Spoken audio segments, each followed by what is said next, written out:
Celestials Marvel में introduce हुए नए नए कॉस्मिक बीइंग्स हैं जिन्हें हमने इटर्नल्स में देखा था और ये जाना था कि इस यूनिवर्स की हर क्रिएशन के पीछे सेलेस्टियल्स ही जिम्मेदार हैं। सेलेस्टियल्स की पावर्स अनलिमिटेड है। उनकी क्रिएशन का एक पैटर्न होता है जिसमें वो बिलियन ऑफ ईयर्स तक अपनी क्रिएशन को इवॉल्व होने का समय देते हैं, जिसके बाद वो अपनी क्रिएशन को जज करने आते हैं। अगर सब कुछ उनके अकॉर्डिंग होता है तो वो वहाँ से चुपचाप चले जाते हैं, लेकिन अगर उनकी क्रिएशन उनके अकॉर्डिंग इवॉल्व नहीं होती है तो सेलेस्टियल्स उस पूरे प्लेनेट को डिस्ट्रॉय कर देते हैं। खैर, आज की हमारी वीडियो में हम उस प्रोसेस पर बात ना करके सेलेस्टियल्स की पावर्स के बारे में बात करेंगे और जानेंगे कि कौन सा सेलेस्टियल सबसे पावरफुल है। वीडियो को इंटरेस्टिंग बनाए रखने के लिए हम लीस्ट पावरफुल सेलेस्टियल से शुरुआत करेंगे, लेकिन उससे पहले अगर आप हमारे चैनल पर नए हैं तो प्लीज हमारे चैनल को सब्सक्राइब जरूर करिएगा for more interesting Marvel and DC details.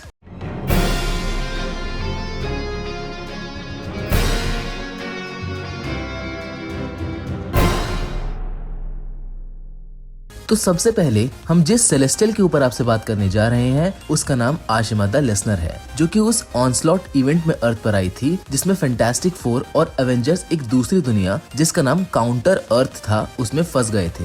और मैं आपकी जानकारी के लिए ये भी बता दूं कि ये काउंटर अर्थ वो वाली काउंटर अर्थ नहीं है जिसे हाई इवोल्यूशनरीज ने बनाया था, बल्कि इस काउंटर अर्थ को बनाने वाला इंसान मार्वल यूनिवर्स का सबसे पावरफुल म्यूटेंट है जिसका नाम फ्रैंकलिन रिचर्ड है। फ्रैंकलिन के इंटेंशंस अच्छे थे, इसीलिए वन अबव ऑल ने आशिमा को अर्थ पर फ्रैंकलिन की हेल्प करने के लिए भेजा था। फ्रैंकलिन सबकी हेल्प करना चाहता था, इसीलिए उसने इस काउंटर अर्थ को डिस्ट्रॉय करने का डिसीजन लिया, जिसमें आशिमा ने उसकी मदद करी। वो पूरी काउंटर अर्थ को अपने अंदर तब तक रखती है जब तक कि फैंटास्टिक फोर और एवेंजर्स वहाँ से वापस ना निकल आए, जिसके बाद फ्रैंकलिन उस काउंटर अर्थ को डिस्ट्रॉय कर देता है। अब आशिमा के बाद जिस सेलेस्टियल का नंबर आता है वो हजारों साल से चली आ रही क्री स्क्रल वॉर के लिए जिम्मेदार है, जिसका नाम गैमियल द मैनिपुलेटर है। गैमियल द मैनिपुलेटर यंगेस्ट सेलेस्टियल है अपनी स्पीशीज के अंदर, जिसे अर्थ पर नजर रखने का टास्क दिया गया था। अब अगर बात गैमियल के फिजिकल अपीयरेंस की करे तो गैमियल का साइज रफली हल्क के आसपास ही है, मतलब वो बाकी दूसरे सेलेस्टियल्स की तरह बहुत बड़ा नहीं है, पर स्टिल गैमियल वर्ल्ड्स को डिस्ट्रॉय करने में केपेबल है क्योंकि वो भी दूसरे सेलेस्टियल की तरह कॉस्मिक पावर्स को पजेस करता है।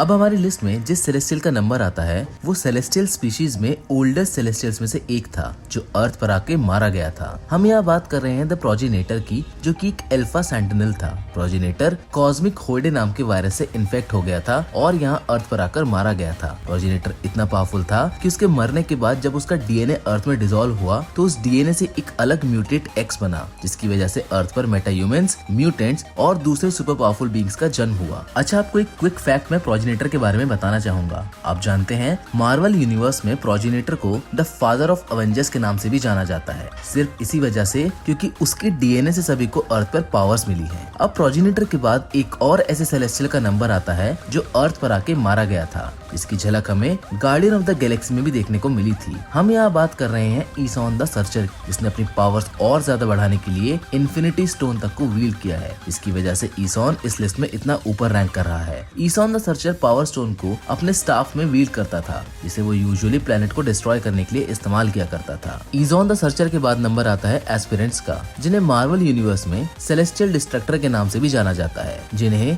द फर्स्ट फिर्मामेंट ने भेजा था सबसे पहले रियलिटी 8 इटरेशन ऑफ इटर्निटी को डिस्ट्रॉय करने के लिए। एस्पिरेंट्स और दूसरे सेलेस्टियल्स के बीच में हुई वॉर की वजह से ही फर्स्ट फिर्मामेंट के टुकड़े हुए थे, जिसके बाद मार्वल यूनिवर्स में मल्टीवर्स बना। वैसे एस्पिरेंट्स वो वॉर हार गए थे, पर फिर भी अगर red and black armour aspirants की पावर्स की बात की जाए तो एस्पिरेंट्स भी दूसरे सेलेस्टियल जितने ही पावरफुल है, जो कॉस्मिक पावर्स को ही पजेस करते हैं, लेकिन उनकी शुरुआती हार की वजह से एस्पिरेंट्स हमारी लिस्ट में चौथे नंबर पर है। अब फाइनली बारी आती है हमारे टॉप 3 पावरफुल सेलेस्टियल्स की। टॉप 3 का क्राइटेरिया सेलेस्टियल्स की पावर और उनके काम के अकॉर्डिंग डिसाइड किया गया है, इसीलिए तीसरी पोजीशन पर एक नहीं बल्कि 2 सेलेस्टियल रैंक कर रहे हैं, जिसमें पहला एरिशम द जज है, जो अपनी बनाई हुई क्रिएशन को इवॉल्व होने का समय देता है और अगर वो उसके अकॉर्डिंग इवॉल्व होती है तो ठीक है, नहीं तो वो उन्हें डिस्ट्रॉय कर देता है। अब इसी पोजीशन पर दूसरा सेलेस्टियल एग्जिटार द एग्जीक्यूशनर है, जो जजमेंट के बाद पाए गए अनवर्दी वर्ल्ड्स को डिस्ट्रॉय करने का काम करता है। एग्जिटार द एग्जीक्यूशनर अपने नाम की तरह बहुत पावरफुल सेलेस्टियल है, जो नियरली इमॉर्टल है लेकिन आपको एक क्विक फैक्ट बताता हूँ जिसे जानकर आप हैरान भी होंगे और खुश भी।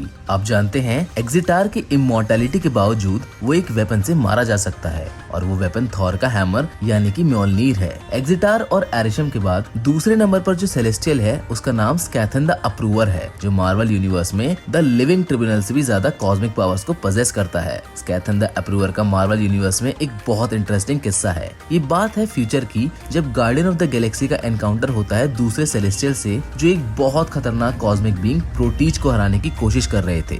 प्रोटीज इतना पावरफुल था कि उसने द लिविंग ट्रिब्यूनल की पावर्स को भी ओवर पावर कर दिया था, जिसके बाद वो यूनिवर्स का सबसे पावरफुल कॉस्मिक बीइंग बन गया था। जिसके बाद स्कैथन द अप्रूवर ने इंटरफेयर करके प्रोटीज का जजमेंट किया और उसे इम्प्रिजन करने में लिविंग ट्रिब्यूनल की मदद की। अब फाइनली बारी आती है सबसे पावरफुल सेलेस्टियल की, लेकिन यहाँ भी हम एक नहीं बल्कि दो सेलेस्टियल पावर को प्लेस करना चाहते हैं। इसमें पहला सेलेस्टियल का लीडर वन अबव ऑल है, जो अपनी सेलेस्टियल रेस को रिसरेक्ट भी कर सकता है। ये माना जाता है कि one above all Marvel universe में किसी को भी इजीली वाइप आउट कर सकता है, इसीलिए उससे powerful cosmic being Marvel universe में नहीं है। लेकिन ये सोच हमारी गलत है। अब मैं आपको मार्वल के ऐसे कॉस्मिक बीइंग के बारे में बताने जा रहा हूँ जिसके लिए सभी सेलेस्टियल्स काम करते हैं। आपकी क्यूरियोसिटी बढ़ाने के लिए मैं बता दूं कि मैं यहाँ बात फर्स्ट फिर्मामेंट की नहीं कर रहा हूँ, मैं यहाँ बात कर रहा हूँ द फल्क्रम की। कॉस्मिक बीइंग्स सेलेस्टियल्स और उनके ब्लैक अपोजिट होल डे एक ही मास्टर को सर्व करते हैं जिसका नाम द फल्क्रम है। अच्छा, आपको यहाँ पर भी एक क्विक फैक्ट बताता हूँ।